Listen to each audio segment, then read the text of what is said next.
Hear a conversation between an assistant at a health club and a man who wants to join the club. First, you have some time to look at questions 1 to 5.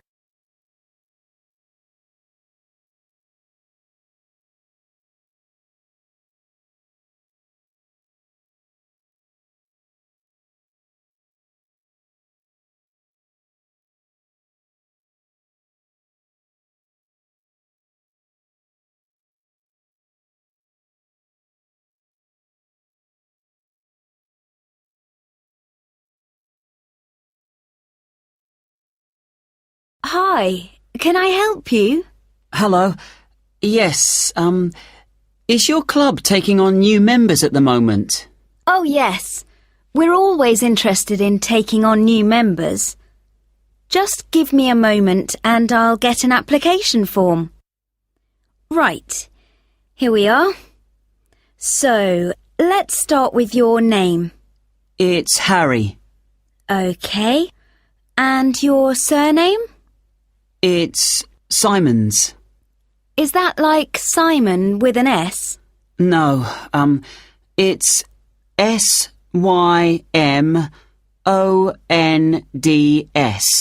Most people find it rather difficult to spell. I see. It has a silent D. I guess a lot of people miss that. Now, let me see. Can you tell me when you were born? Yes, certainly. The 11th of December. Thanks. And the year? 1996. Okay, good. Now, are you thinking of becoming a full-time member? Probably not. What kind of memberships do you have? Well, we also have off-peak membership, which is between 9 and 12 in the morning and 2 and 5 in the afternoon. And then we do have a weekend membership. So a weekend membership is just Saturday and Sunday? Yes, that's right.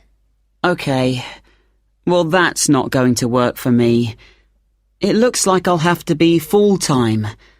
I'm afraid off-peak membership won't do, as I'm not free at those times, and I don't just want to be restricted to weekends.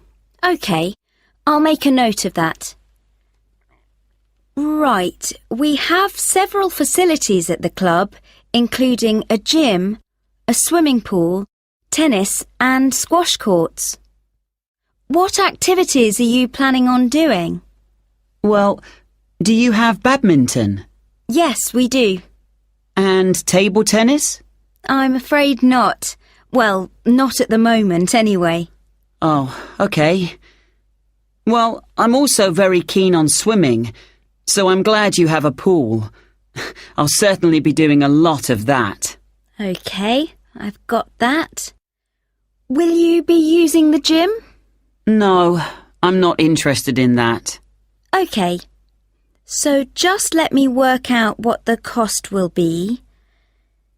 Yes, that comes to £450 for the year. You can choose to pay annually for the full year or monthly. It's up to you. Oh, I'd prefer to pay regularly in small amounts, rather than have a large amount to pay in one go, if that's okay. Sure, that's fine. Right, I've got the most important details for now.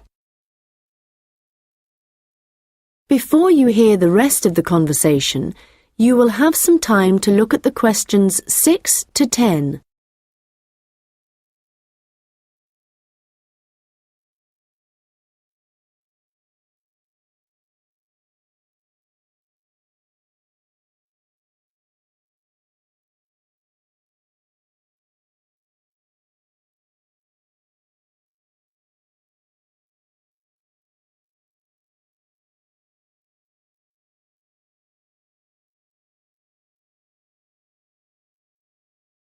Now listen and answer questions 6 to 10. So, I'd just like to ask you a few questions about your lifestyle, if that's okay with you. Yes, that's fine. Do you do any regular exercise at the moment? Yes, I do a bit. Good. And what do you do? Well, every few days I go jogging. Yes, that's good. How long do you go for? Well, it varies. I guess it depends on how energetic I'm feeling. Yes, of course. Every little bit helps. Do you have any injuries at the moment? Well, I did break a bone in my foot playing football a long time ago, but that's all healed up now. But in the last few days, I've realised I have a bad ankle. I think I must have injured it last week, and it's a bit sore now. But apart from that, I'm fine. Right. I guess you might need to rest it for a few days to let it recover. Yes, I will. So, let me just ask you what you want to achieve by joining the club. Do you have any targets or goals? Well, I suppose my main aim is to build up my fitness level. Is that the kind of thing you mean? Yes, that's fine. All the activities you're going to be doing should certainly help you with that. Okay. And could you tell me what you do for a living? Well, I was a student up until recently. Okay. So what are you doing at the moment? Well, I'm a charity worker. Oh, that's fine. I'll write that down. Okay, nearly done. One last question. Can I ask how you heard about the club? Did you see it advertised or did you go to our website, for example? Well, I've been looking for a health club for a while, and I asked my friends for suggestions, but they weren't much help. And then I was listening to the radio, and your club was mentioned. So I thought, I'll go along and see what it's like. Great. Well, we look forward to having you as a member. That is the end of section 1. You now have half a minute to check your answers.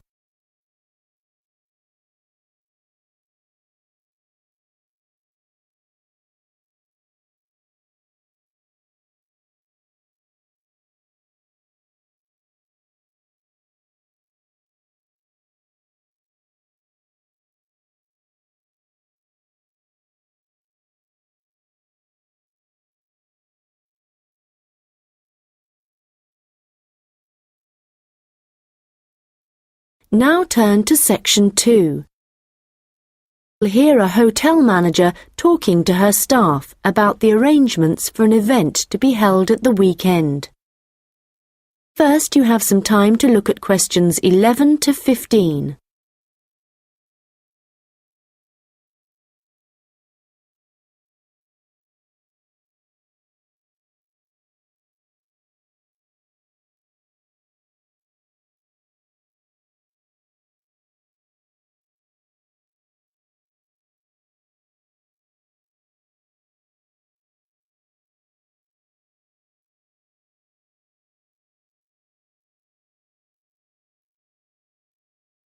Good morning, everyone.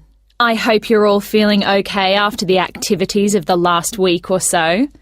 I know you've all been working very hard recently, and we've been exceptionally busy, especially with the wedding last weekend and the trade fair straight after that. And now we have only 3 days to prepare for the birthday party this weekend.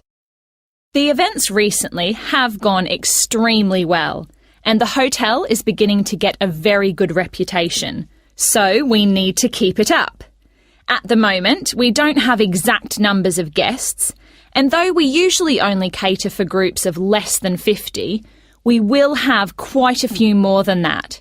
So, as I said, not sure of numbers, but of course we won't go over the maximum of 100. But it's likely that we will need all of you to work this weekend, so if any of you can't, please let me know as soon as possible. Right, so what time will the event start? Well, the invitation says guests should arrive between 7:30 and 7:45, but our experience is that there are always a few who like to arrive early, so we'll expect the first people at 7:15. As the numbers are quite large, this will certainly be the case. Food will be served at around 8:30, and then, depending on how long the meal takes, the entertainment will start about 2 hours later. Now, for this, we were expecting a live band for the occasion, which is always fun. But apparently this has been cancelled due to illness. So, the hosts know someone who is a comedian who will be replacing the band. We had hoped that the resident magician who worked here through the summer would be able to help out, but they weren't keen on that idea. Before you hear the rest of the conversation, you will have some time to look at the questions 16 to 20.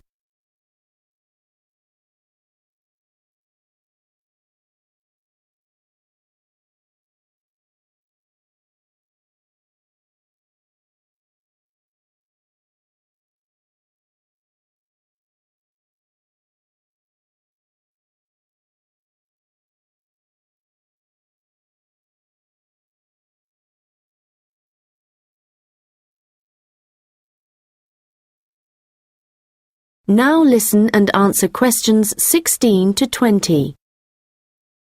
So, I'd just like to go through who's doing what when the guests arrive, and I think we'll make a few changes from the last party held here. If I remember correctly, it was Olav who coordinated the task of providing the guests with drinks. Or was it Ahmed? I'm not sure. But Gary asked to do it this time, so that will be his job. There's been no decision yet on what the drinks are going to be, but I hope they decide soon in case we need to order something special. Now, for receiving the guests' coats and hats, it's important we have someone experienced doing this, as we don't want guests losing their belongings. And Monica, last time this was your responsibility. Susan, I know you wanted to do this, but as the numbers are quite high for this event, I won't make a change here. Right. Now, last time there was some confusion as to where guests were supposed to go once they had deposited their things, and we had guests roaming around the whole hotel.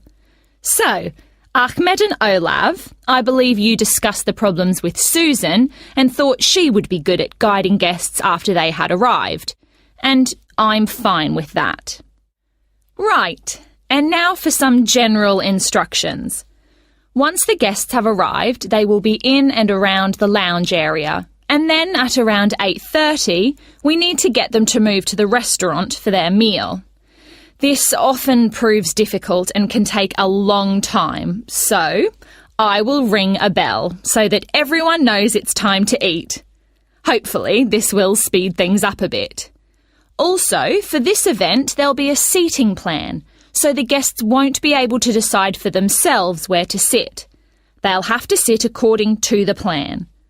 There will be a plan on each table, and I've been thinking about where to put the master plan so everyone can view it before they enter the restaurant. As they'll be spending quite a while in the lounge, I've decided to also put a plan there. This should speed up the start of the meal. Once the meal starts, you'll all be very busy waiting on the tables, and I'm sure I don't need to tell you to be good-humoured and polite to all the guests.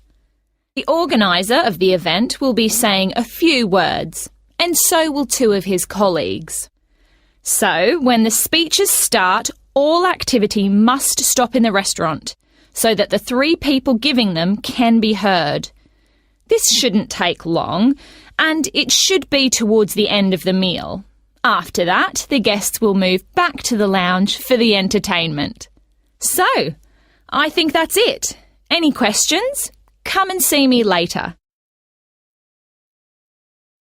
That is the end of section 2. You now have half a minute to check your answers.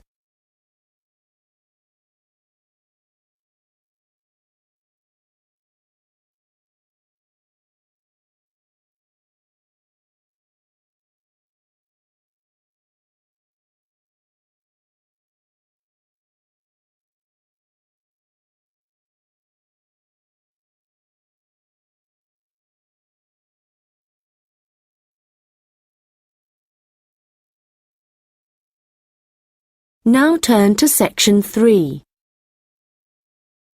There are two students discussing an assignment.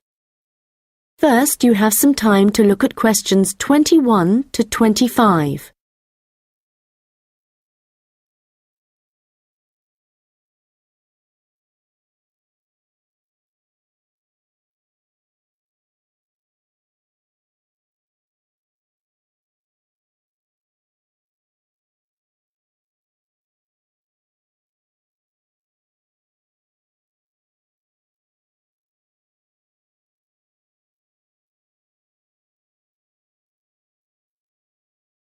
Hi, Melanie.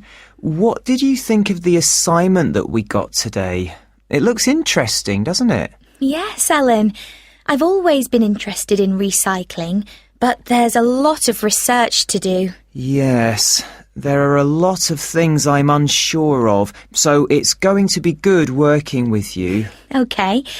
Well, why don't we start by making a flowchart from the notes our tutor gave us? Yes. So, on one side we could have the paper production cycle, here on the left, and on the other side the recycling. Good idea. Let's start at the top with the production. The first step in the process is to get the raw materials. Yes, and they tend to come from pine forests. OK. And then the bark is removed from the outside of the tree, and after that, the wood is chopped up. That's the first 3 stages.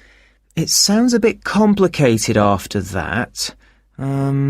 It says water is added, and then the mixture is heated and made into pulp. This will be the thick paste that is used to make paper. Yes, you're right, because after that they use a machine to make the paper, and we can put that right in the centre of the flowchart, because it's also where the recycled paper joins the process. Yes. So, once the paper has been produced in the machine, what happens then? Well, I think we should write print as the next step, because this is when newspapers, magazines, etc. are produced. And we could also add that they have to be distributed to stores and people's homes. Right. Then the recycling bit starts. The old paper's collected, and then it says it's taken somewhere so that someone or something can sort it. I imagine there are different kinds of paper, or things like paper clips that need to be removed. Yes. Let's have a step after that. Now, how did our tutor say they do this? Oh yes, it involves chemicals. So, how is your chemistry? Well, not very good, I'm afraid. But this is how they remove ink, so this is definitely going to need a bit of research. Right. The last step in the recycling section is similar to the last step in the production process, with heating and pulping, before the cycle begins again.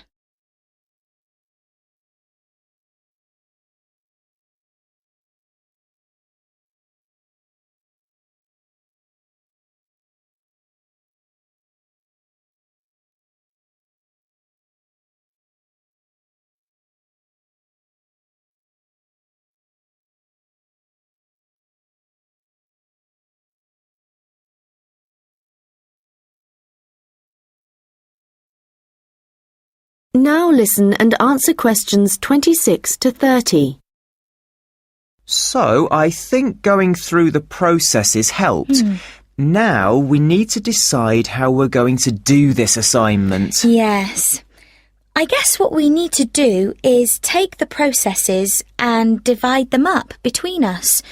But we could start thinking about an introduction. Yes, OK. Well, I can start doing that. I think I have enough to go on already. Good. And there are a few areas where we need a lot more information. I think I'll start with something easy. Let's say the paper collection. I could go to the resource centre to do some research. Well, I think a better idea would be to approach someone who's involved in the process. What about contacting the council? Oh, good idea. Yes, I'll do that instead. They're bound to have some information. And I know just the thing to add to our work to make it even more interesting. And what's that? Well, in my last assignment, I added a few pictures, and the feedback I got was that this wasn't academic enough. So what might really bring it to life would be to include some data, provided we can find some. Yes, that sounds excellent. Well, we certainly have a lot to do, and not much time to do it in. You're right. I think we have about 5 weeks, so I suggest we create a plan of work today. The end of the month is nearly 3 weeks away, and then we have a few days holiday. Yes, so let's see if we can get the first draft done by then, so we can take a short break. OK. Then after the break, we'll have just over a week to complete it. I wonder if we could get someone to review our work for us a few days before the deadline, so we can make some final changes.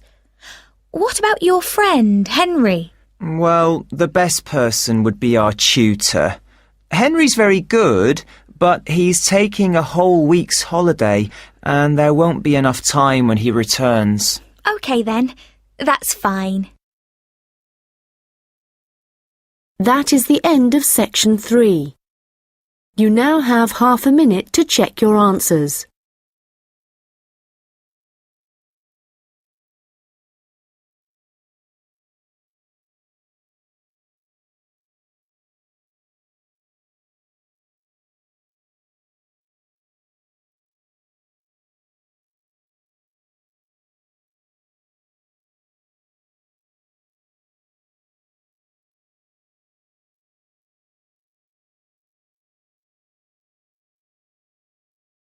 Now turn to section 4. You will hear a lecture about hair. First, you have some time to look at questions 31 to 40.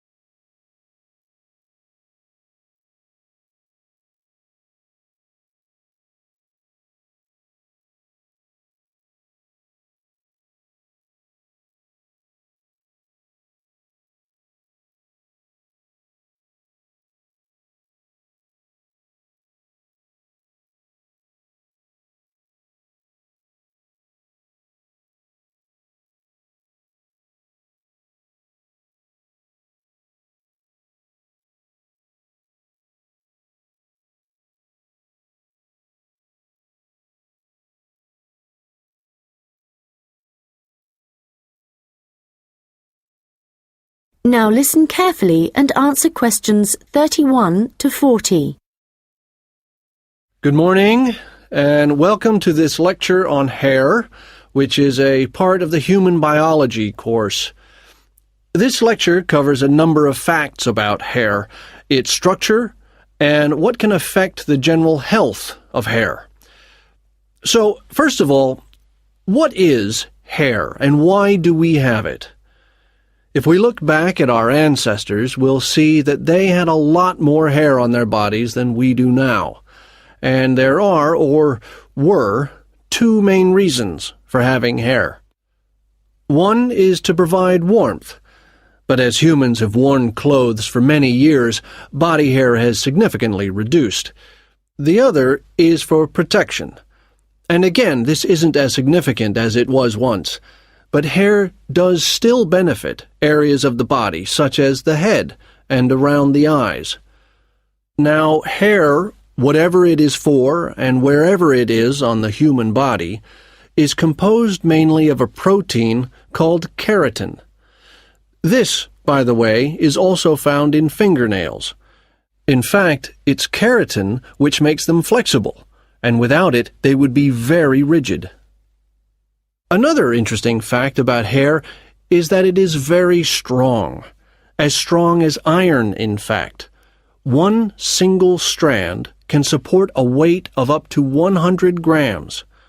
This may not sound all that much, but a full head of hair can support up to 12 tons, which is the equivalent of a couple of elephants, which is simply amazing, though I advise you not to put this to the test.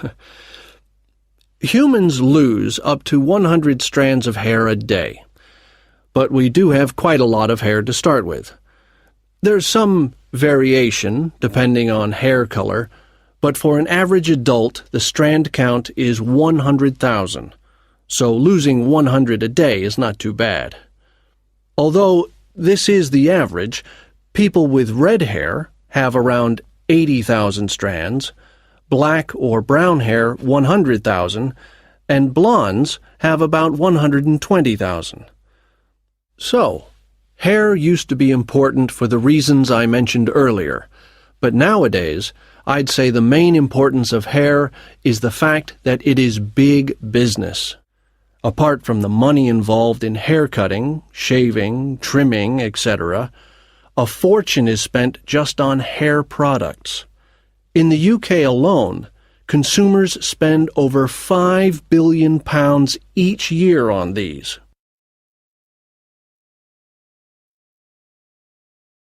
So next, I'd like to just give you a quick overview of the structure of hair.